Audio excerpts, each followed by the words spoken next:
Hello, welcome to my YouTube channel আগন্তুক। আজকে চলে এসেছি, দেখো বন্ধুরা, শশাঙ্কের আমলে বাংলার আর্থিক অবস্থা কেমন ছিল তা ভেবে লেখো।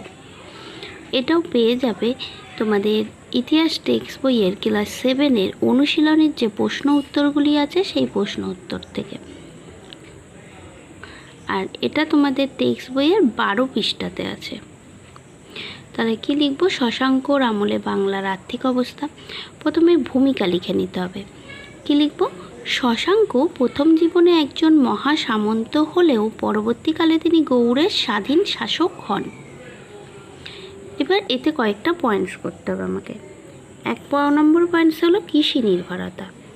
শশাঙ্কের আমলে অর্থনীতি ছিল কৃষি নির্ভর এবং সমাজ ছিল গ্রাম কেন্দ্রিক, ফলে কৃষি জমির চাহিদা বাড়ে। 2 নম্বর পয়েন্টস করতে হবে ব্যবসা বাণিজ্যে মন্দা। সম্ভবত তার রাজত্বকালে ব্যবসা বাণিজ্যের মন্দা দেখা দেওয়ায় নগরের গুরুত্ব কমতে থাকে। 3 নম্বর পয়েন্টস হলো মুদ্রার মান।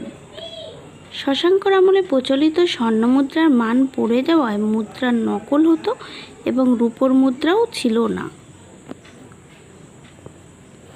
4 নম্বর পয়েন্টস হবে অর্থনৈতিক ক্ষমতা, অর্থনীতি নির্ভর ক্ষমতা।